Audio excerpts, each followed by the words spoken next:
Tá aí. Bora abrir essa Ai, ai, cisterna antes que vingança. os casamentos não se salvem. Acabem.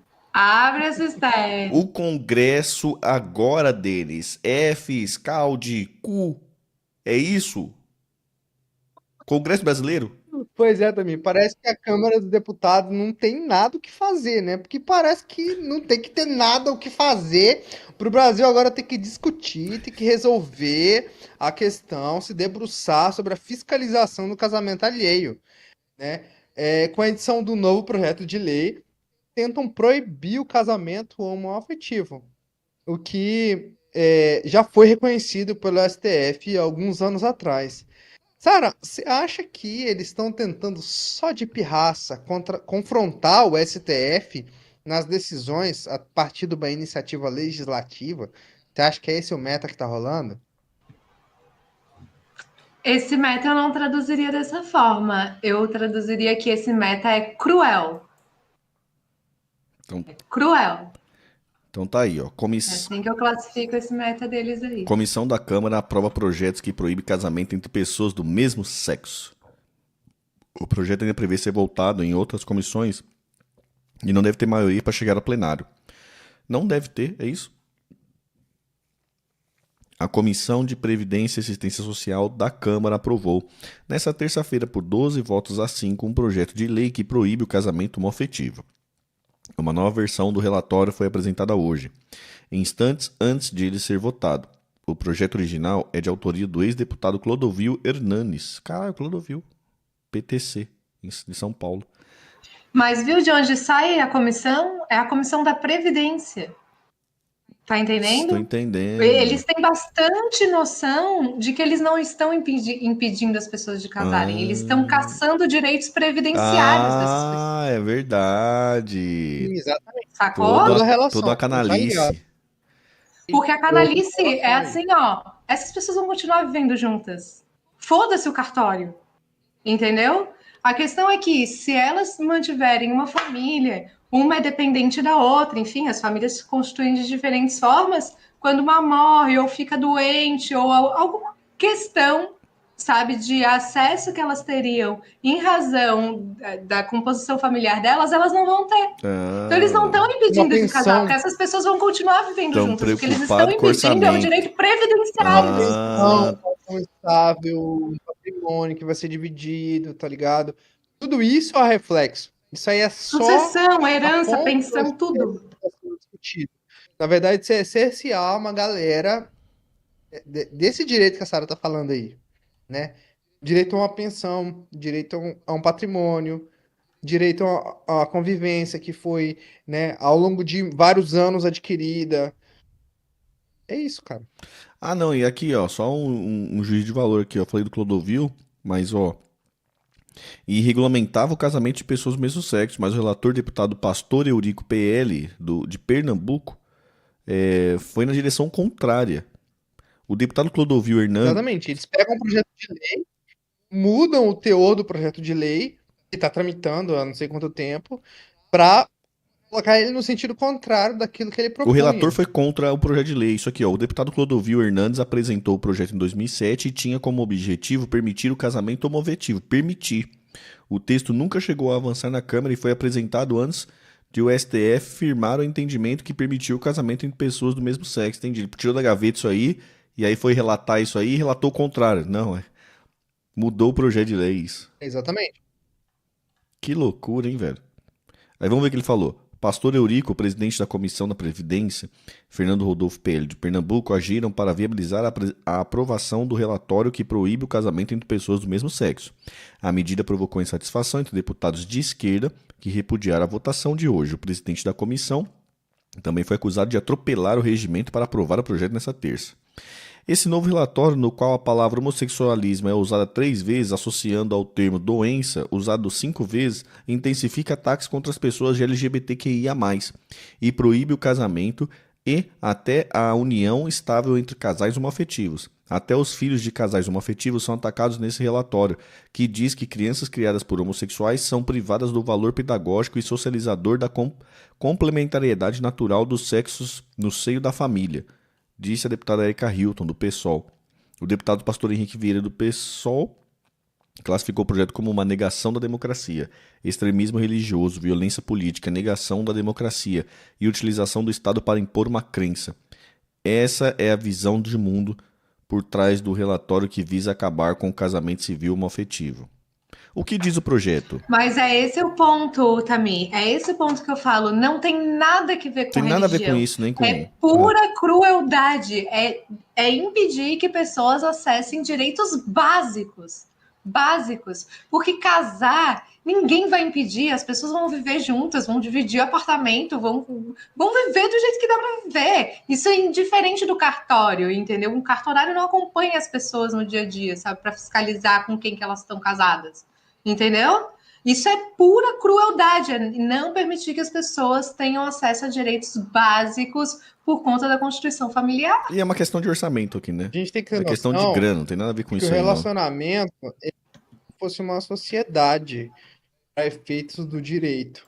Então, quando você está no relacionamento, juridicamente, você tem direitos e obrigações, deveres e tudo relacionado ao patrimônio que eventualmente venha a se adquirir.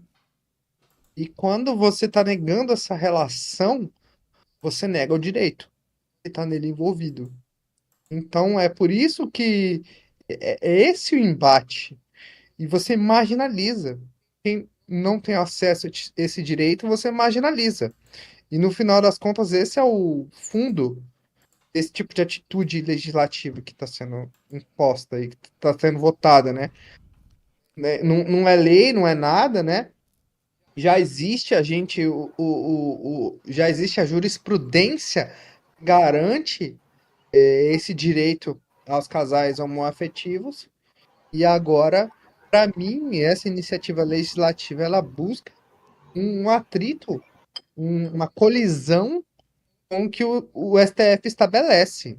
Então, para mim, é de novo uma busca do STF tentar se afirmar perante o judiciário, tá ligado? Do Congresso, Congresso e perante o judiciário, é isso? Congresso e judiciário colidindo novamente, tentando ver quem que manda mais. Ó, o projeto que decreta o fim do casamento homoafetivo no Brasil já foi aprovado. O projeto ainda precisa passar pela Comissão de Direitos Humanos, presididas por Luiziane Lins, do PT do Ceará, e pela Comissão de Constituição e Justiça, comandada por Rui Falcão, do PT de São Paulo. As duas comissões não têm a mesma predominância de bolsonaristas que a Comissão da Previdência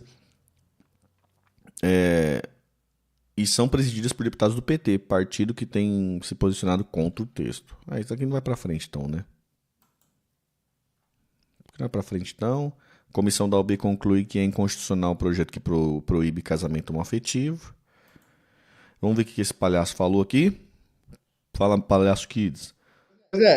Só para concluir, que eu coloquei isso aí porque a posição da OAB oficial é de que isso aí é inconstitucional, né? Que isso aí viola a Constituição, essa iniciativa legislativa. Isso ainda não passou no Conselho Nacional de Justiça. Não, isso aí não passou no Conselho... Comissão de Justiça e Cidadania. Comissão de Justiça do Congresso. Não passou pela família, passou pela previdenciária, passou por... Não passou pela família de direitos humanos. Família, não passou pelos direitos humanos também, né? Exato, direitos humanos, eu acho que família e previdenciário. Não, direitos humanos não passou. Então, ainda não passou na... E não vai passar, a notícia era isso, não ia passar no Direitos Humanos e não vai passar na Comissão de Justiça. Posiciona dizendo que essa parada é inconstitucional, que essa lei não deve prosseguir, que isso é inconstitucional, tá ligado? Isso é um posicionamento oficial da OAB. E foi por isso que eu trouxe essa notícia. Tá bom. Ué. Vamos ver o que esse palhaço tá falando. Vocês que estão aqui, talvez até mesmo quase todos, não têm ideia da consequência civilizatória e cultural do que está sendo pautado aqui. Por quê? Antigamente, na Grécia Antiga, você também tinha a homossexualidade. Mas eles não ousaram, presidente Fernando, mudar a instituição casamento. Porque não se diz respeito a uma discussão de eu aceito ou não aceito. Eu não aceito que o quadrado tenha 4 lados, Priscila. É simplesmente ao atestamento da realidade. Se eu peço para o quadrado... Ah, já deu, hein? Já deu. Já deu. Não, mano, mas é importante aí, ó, que tem uma parte Então vai, vou em que botar. ele vai tentar alegar e fazer o vínculo do relacionamento homoafetivo com a pedofilia, tá ligado? Ah, tá, então vai, tá bom. Foi aí que eu coloquei, porque Quadrado. tipo, assim, um argumento mais forte, mais baixo, mais rasteiro, mais idiota, mais nocivo, mais filho da puta, tá ligado? É você tentar dizer que o relacionamento homoafetivo e a pedofilia tem alguma relação. Só uma questão, na Grécia Antiga o cristianismo não existia ainda. Pois é, bora lá. Quadrado, se liberte. Tenha somente 3 lados. Ele deixa de ser quadrado. E da mesma maneira, com relação ao casamento.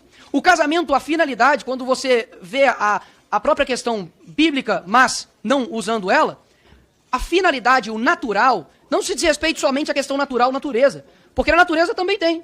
Ali, alguns pinguins, por exemplo, que eu já vi, e homossexuais utilizam isso como argumento, de terem ali relações do mesmo sexo. Mas é natural no sentido de finalidade. A finalidade do casamento é preservar quem tem o desejo, a continuidade da humanidade.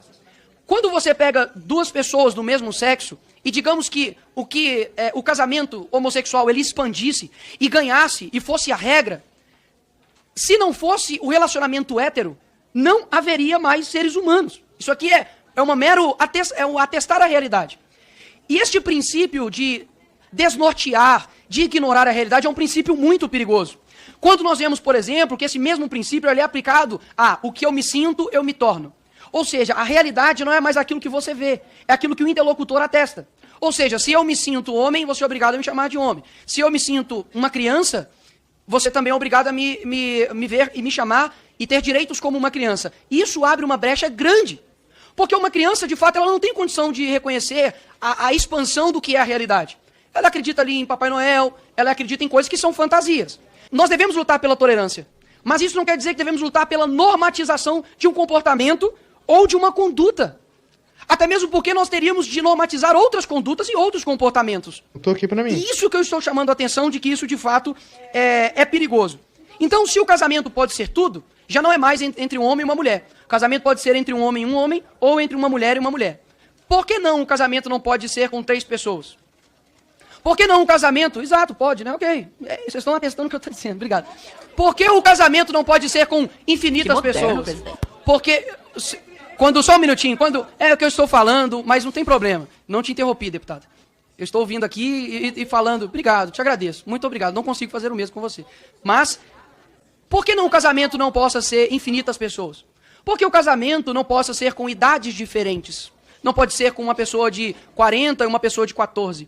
Por que o casamento só precisa ser entre o homem e entre a mulher? Porque exatamente isto é o casamento. É exatamente isso que eu estou querendo dizer. É uma estrutura da realidade.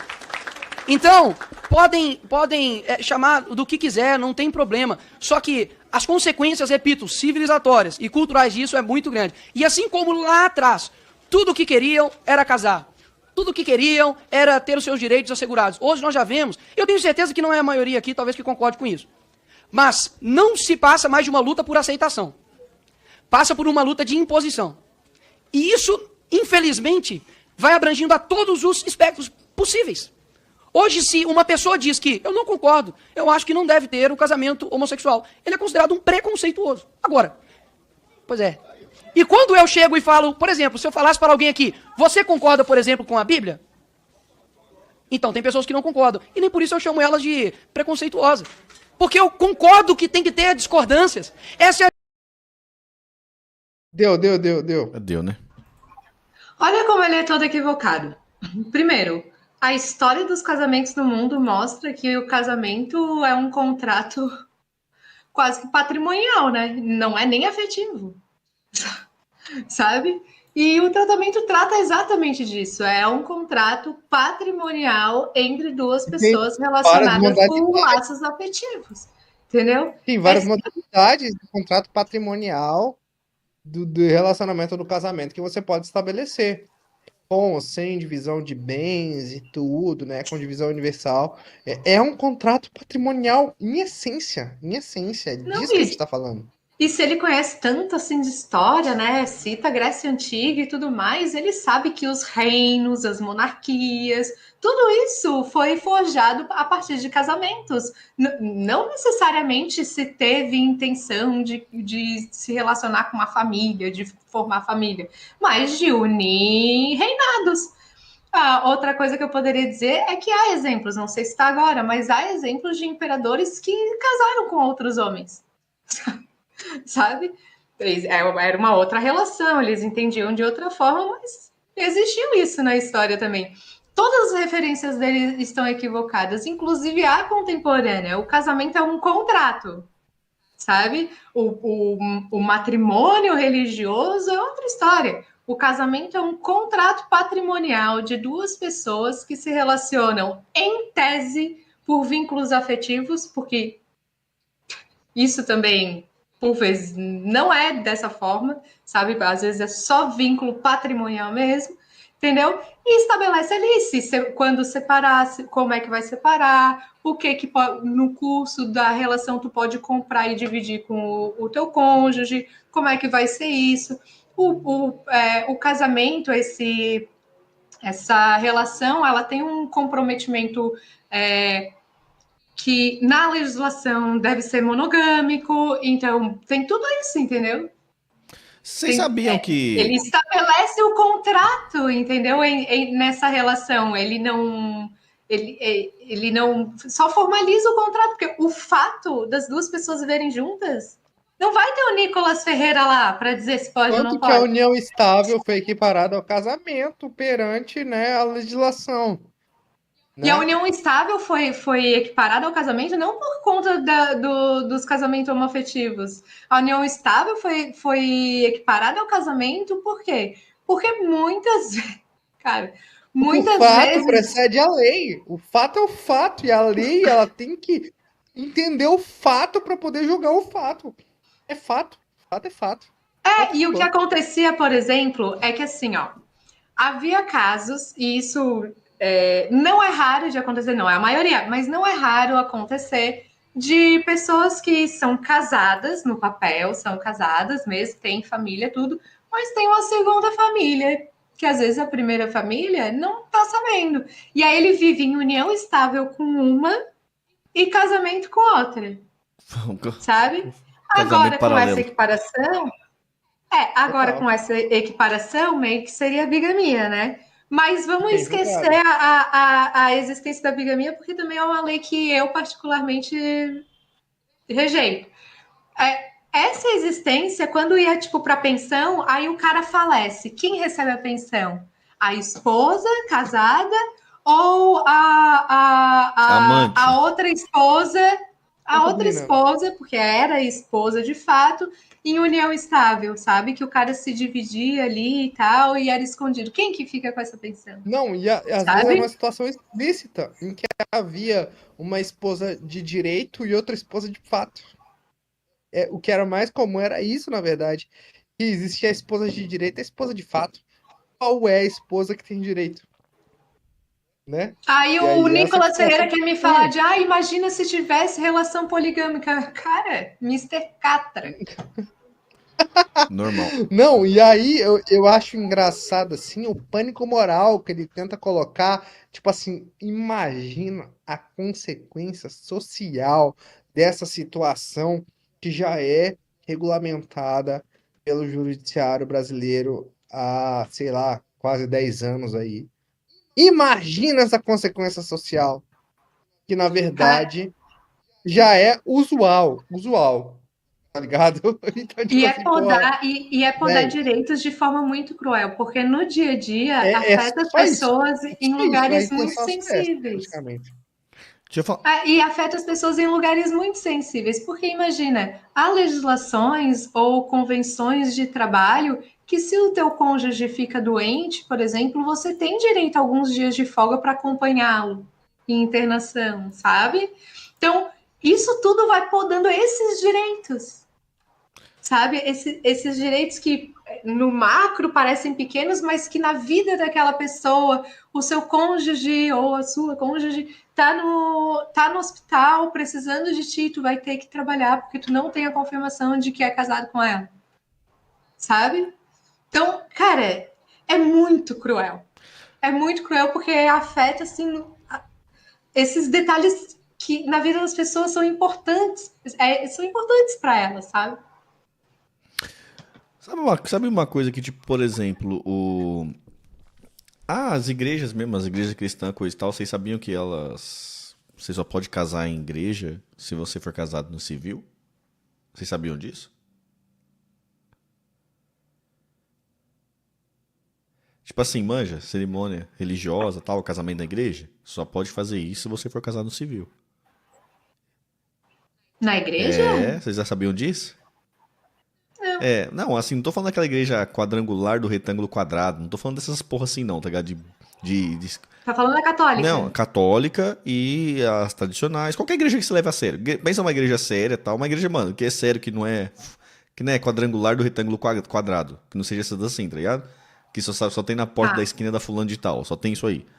Uma igreja séria, qualquer uma, assim, só pode casar se você for casado civil. Aconteceu um fato muito curioso, por exemplo, aqui na família. Tipo, o meu irmão, ele é casado com a minha cunhada, né? E a cunhada, o pai dela é pastor e tal. E aí o meu irmão não sabia desse rolê do cartório. Que pra quem não casou ainda, o cartório tem um rolê. Você tem que marcar de marcar, tá ligado? Tem um rolê meio paulista. Você junta todo mundo no dia, junta duas testemunhas, junta a marida, o marido, junta todo mundo e vai no cartório pra marcar a data, né? Aí depois você vai e você casa. É isso que acontece, não tem que marcar de marcar. Só que essa... Tem 30 dias, né, de lapso, assim, né? Então, 30 dias, né, não é fixo não, tipo assim... É a data que o cartório tem, entendeu? Nesse rolê que você vai pra marcar, que você, tipo... Esse marcar já é tipo um casamento, porque você tem que ir com as testemunhas, e as testemunhas tem que ser as pessoas que estão lá pra assinar no dia do casamento.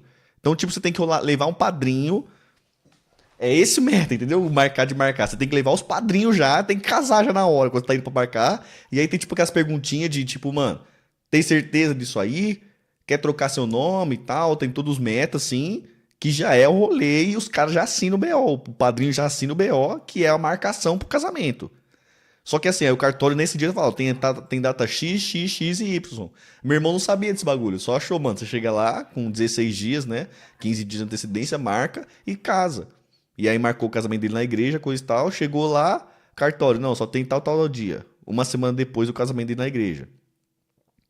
Não, como assim? Não, como assim não, caralho? Só ter essa data. Puta que pariu. Aí ele teve que casar na igreja. Aí, quando ele casou na igreja, o pastor não casou ele, só fez uma celebração e teve que devolver a noiva. Devolveu a noiva uma semana e depois levou pra casa. Porque não pode casar na igreja, não pode fazer o sacramento se você não tiver casado no civil, entendeu? Porque a Bíblia fala que é a lei... Mas, amigo, como assim devolver a noiva? Devolveu a noiva, pô. Casou, fez sua cerimônia, foi cada um pra suas casas e depois de uma semana pegou a noiva. Depois casou real. Porque o pai dele é pastor, entendeu? Tinha bagulho da igreja. Pra não viver em pecado. Isso, devolveu a noiva e trouxe depois de uma semana. Porque não pode, a igreja não pode fazer a cerimônia se não tiver, porque aí falando da fé, tá ligado? A Bíblia fala que tem que ser a lei de Deus e a lei dos homens. Essa é a fé cristã, tá ligado? Então não pode, não tem essa. Isso aí que o Nicolas tá falando é puta bobeira, tá ligado? Não tem essa de, mano, é um bagulho do grego, é um bagulho do... Mano, tem essa não, a Bíblia ela é clara, mano, você tem que cumprir a lei dos homens, que os homens decidirem, tá decidido, e depois você vai cumprir a lei de Deus, é as duas, tá ligado? Sim. E esse meta rola pra caralho, mano. Não sei, vai ter caso mais aí no chat. O chat é foda, vai ter caso mais no chat disso aí. Qualquer dia eu chamo meu irmão aqui pra contar esse caso da noiva devolvida. Mas tem muito... Eu refleti agora sobre o que tu estás falando, porque existe um procedimento para casar que você tem que ir antes no cartório, porque se eu não me engano, eles tinham que deixar uns 30 dias no mural ou num edital para que se houvesse algum tipo de impugnação Pra ver se você não é casado em ao teu outro lugar. casamento. Exatamente, ou se alguém tinha algo a dizer. Porque assim, há várias Edital razões e de tal. nulidade. Há várias razões de nulidade de casamento. Por exemplo, vocês estavam falando antes sobre trans, né? Tipo, se é uma pessoa muito... Isso é um tema bem polêmico. Tipo assim, se é uma pessoa muito religiosa e aí casa com uma pessoa que é trans, só que essa pessoa religiosa não sabe que a outra pessoa é trans e nunca nem desconfiou, sabe? Pode crer, pode crer. Tanto homem quanto mulher trans, Aham. foda-se, sabe? E aí descobre depois do casamento, entendeu? Aí, a depender do tempo de casado e tal, dos critérios lá que tem na jurisprudência, a pessoa pode pedir nulidade do casamento, entendeu? Rolava um papo também de Fraude. infertilidade, né? Que uma parte é totalmente infértil e a outra não sabe desse fato. E aí adquire matrimônio, também o casamento é anulável. Anulável, tá ligado? Esses dias. Então alguém pode sempre avisar, entendeu? Esses dias não, mas a Thaís tem uma tia que é devolvida também, desse meta religioso. Devolvida. Devolvida, mano. Chegou, tal, não sei o que, casou, tal. Ah, igreja, tal, não sei o que, casou, chegou em casa, o marido percebeu, ué.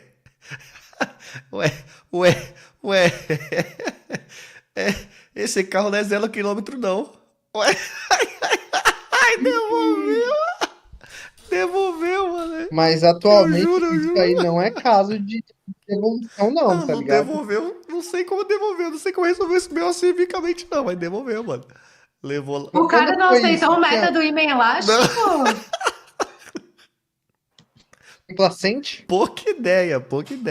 Levou lá na casa da mãe mesmo, devolveu, mano. Sério mesmo, mano, sem medo. Cara, mas eu fui num casamento grego, que o casamento era assim, metade da igreja eram gregos, pessoas gregas mesmo, e a outra metade éramos nós, os brasileiros, né? E a certa altura da cerimônia, na hora de fazer o juramento, o cara perguntou pro homem: ah, tu promete respeitá-la, amá-la, tal?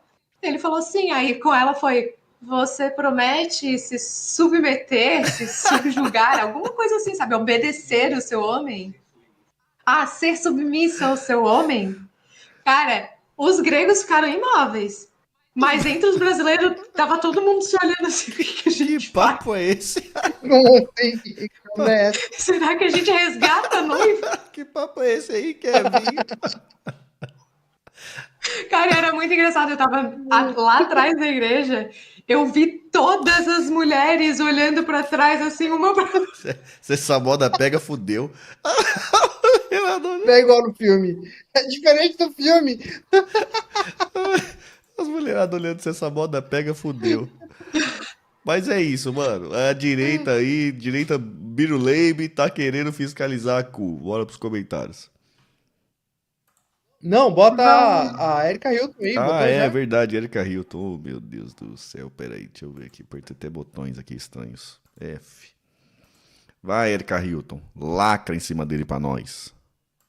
Bom, mais uma vez, nós aqui, de forma desgastante, tentando discutir aquilo que é óbvio. A inconstitucionalidade, a monstruosidade, a barbaridade que é o relatório desse texto, que, como a companheira deputada Laura já falou, volta ainda pior. Eu fiz um destaque de 10 pontos que são extremamente problemáticos, que querem retroceder e associar a homossexualidade a patologias e a doenças. Este relatório é abjeto, este relatório é um escárnio, este relatório está completamente calcado no ódio que reverbera pelas bocas de vossas excelências, reunião após reunião. E não adianta tirar a manifestação das pessoas que estão vendo as suas vidas serem atacadas por uma proposição que tramita nesta comissão. Uma covardia, uma brutalidade. Vão cuidar de outras questões, senhor senhoras e senhores deputados. Olha o Brasil, a forma que se encontra. O que vossas excelências têm na cabeça para quererem atacar o direito de pessoas constituírem suas famílias, seus matrimônios, viverem seus amores. Vocês falam em desejos, em fetichismo, em não sei o que. Não é só disso que vive a nossa comunidade. A nossa comunidade ama, a nossa comunidade compartilha plano de saúde, previdência social. Esses direitos não podem ser revogados. Nós não podemos retroceder. Nós precisamos avançar. Não adianta se utilizarem da fé e da religiosidade para mascarar o ódio de vossas excelências. A história será implacável. Usam todos os argumentos possíveis, mas no fim do dia, o que está colocado aqui em todas as reuniões é a falta de respeito, de amor, de empatia, de solidariedade, de compromisso com a democracia e com a Constituição. Este relatório é nojento. As falas que são feitas aqui são ainda mais nojentas do que o próprio relatório, se é possível aumentar a nojura que é isso daqui. Nas últimas reuniões nós saímos daqui lambidas no chão de tantos horrores e atrocidades que nós ouvimos da boca de deputados que deveriam estar aqui fazendo um trabalho digno. Vossas excelências são indignas dos votos que receberam, são indignas das cadeiras que ocupa. É um escárnio que vai ser aprovado. Tem maioria, tá aqui os dementadores da democracia, mas nós avançaremos. Avançaremos porque a nossa resistência não é de agora. Já tentaram nos matar, já tentaram nos patologizar, já tentaram nos de todas as formas acabar com os nossos direitos e nós estamos aqui vivas, estamos aqui de pé, estamos aqui debatendo, estamos aqui olhando olho a olho na cara de vossas excelências e dizendo, isso não passará e é por isso que nós encaminhamos voto contrário a esse escárnio absurdo e nojento. Erika Hilton ficou pá. Ficou pá com razão, né, velho? Pô, ficou pá com razão. Os caras também pedem pra tomar uma lacrada, né, velho? Conversa de pá surdo e mudo. E aquele papo que ela falou ali é real, né, mano? Pô, cheio de problema aí pra resolver, caralho. Cheio de problema pra resolver, fiscalizando o cu, caralho. O Brasil virou primeiro mundo agora, né? Tá só fiscal de cu agora. Se fuder pra lá, é só o que tem pra fazer no Brasil, Câmara dos Deputados. É só o que fazer. É só o que fazer, caralho. Procura problema pra resolver. Comentário, Sara, pra gente ir na tier list aí. Pelo amor de Deus. Ai, enchem mais seus corações de Jesus Cristo mesmo, né? Total. Se é esse o caso. Jesus Cristo jamais faria isso, né? Pô, Jesus era